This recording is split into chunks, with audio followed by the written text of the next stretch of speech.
Hey, it's Will, and I'm just going over the plastic welding gun that you might have seen online.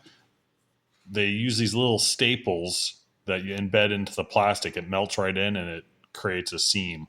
They're great for like bumper repairs. I use them a lot on kayaks. I've repaired several kayaks that we bought used.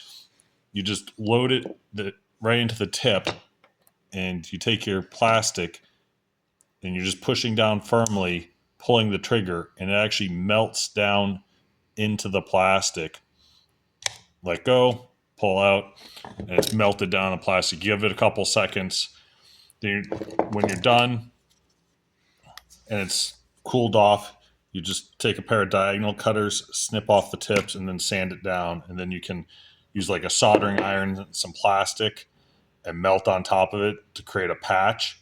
But it's really great. Like on a bumper, you can do it from the back. You'll still see the crack a little bit, but at least it's pretty fixed. And if you do a series of these down the row, it creates a nice tight bond and fix. The kayaks I've repaired, that's one of the stronger spots on the kayak.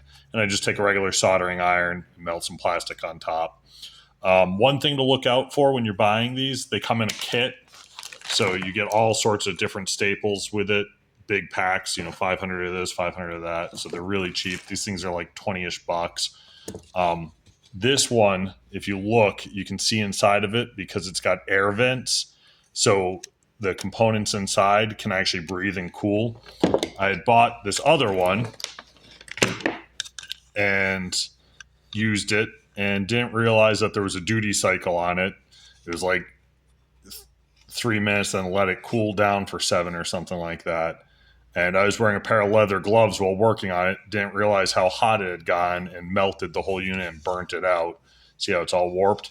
I feel like this other one, I'll put it in the description, I'll put a link to this one. I feel like it's going to do a lot better because it's got air vents. So they don't talk about in the instructions on this one about a duty cycle. They say it's actually got a component in it that'll shut down automatically if it overheats and won't work until it's cooled down enough. I never run into it with this one. I've also been babying it a little bit better now that I know, don't go so hog wild.